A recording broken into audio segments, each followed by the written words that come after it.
All right, guys, I'm here to talk about this week's game for Alabama. Alabama's going to play Western Kentucky. And, I already know a lot of people are going to, just assume Alabama gets the victory and, and saying that Western Kentucky isn't much of a team or that, that they don't deserve, any consideration for how they're going to play against Alabama. People are going to say this is just another one of those weak teams that Alabama plays on their schedule. And first of all, this is it bothers me a lot when people say things like that because I hate when people disrespect other teams and other players, no matter what conference, no matter what division, no matter what part of football you're from. They're still a football team, and they still have enough talent to play football. And just like Nick Saban, I think you should never be complacent and never consider anybody too lowly to play or that they can't beat you because anybody can be beat at any given time. We've seen it many times, and we just seem to forget it every year. Tennessee struggled against Appalachian State. People thought, oh, Appalachian State can't do anything.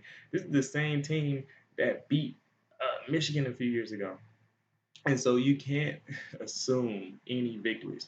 Not to mention that Western Kentucky is a Division I team. I don't know if you knew that or not, but not only that, but Western Kentucky went 12-2 last year and won their conference.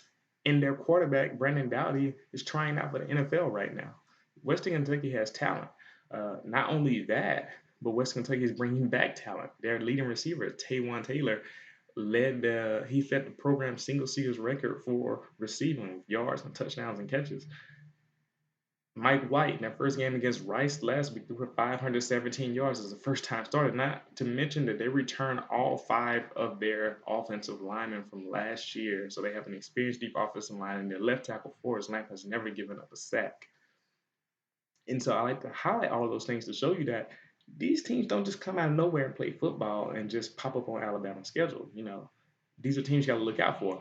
Not to mention that you remember back in 2007, Nick Saban's first season, Alabama lost to Louisiana Monroe, who, by the way, is a Division I team. They're just not considered high or elite or have a lot of talent or whatever.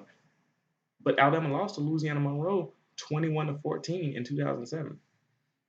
Like I mentioned before, Appalachian State beat Michigan. Uh, who else? TCU struggled with South Dakota State last week.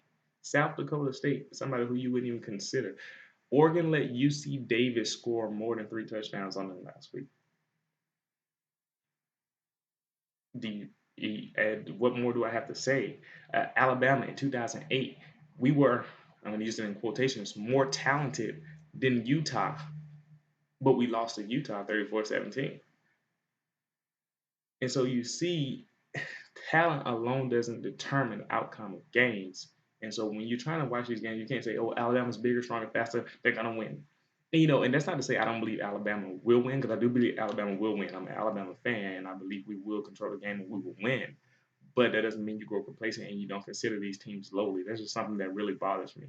And so I do all this preview of Western Kentucky to say that what we're looking for in this game for Alabama against Western Kentucky is Alabama, after watching that first game to USC, although we scored 52 to 6 points, we could have played much better. We could have had better execution. Could have did things a lot better. And so what we're going to be looking for is to see if Alabama can get back to consistently grinding out the run game. Can we get those 5, 6, 7 yards run consistently? Can Damian Harris just hit that line of scrimmage, get those 5, 6 yards, do it again, do it again, do it again, get 10 to 12, 14 play drives where we're just grinding down the field. Over the last few years, we've become more of a big play offense. And while that has been exciting, it kind of gives me and a few other Alabama fans a pause for worry sometimes because we're just like, what if you don't hit the big play? And we've seen that play out where we lost games or the games were very close because we were counting on big plays. And it's like, not so comfortable with that. So we're trying to see if we can get back to that point. And maybe this year's the year. The offensive line looks as good as it has been within the past few years. Hopefully we can get back to those offensive lines like we had in 2011 and 2012 where they were so strong and pushing people off the ball. And I believe Lester Cotton and Jonah Williams, those guys coming into the lineup are really bringing another level of physicality that we've been missing. And not to mention new offensive line coach. I think we've seen his impact already with that interior line play. So we're going to look to see if Alabama can get back to consistently grinding. Also, we're going to see because Nick Saban is not saying much about the quarterback battle. But we're going to see how Jalen Hurts plays again this week. He may solidify that job and just take over completely at this point, which would be desirable. We want to see one quarterback take over. Blake Barnett did play well last week, so if he continues to develop, we'll also have a solid backup just in case Jalen Hurts goes down. But I do believe Jalen Hurts should be the starter at this point. The team seems to play harder for him and play well when he's in the game, and that's what we need, similar to how they did for Blake Sims back in 2014. So that's what I'm looking for. Also, I'm looking to see those backup players on defense for Alabama to get more playing time, to get more reps. Because as I was saying at the beginning of the season, Alabama's defense, while it's still very talented, it has a lot of elite players like Ryan Anderson and Tim Williams and all Anthony James and all those guys. The backups haven't played a lot.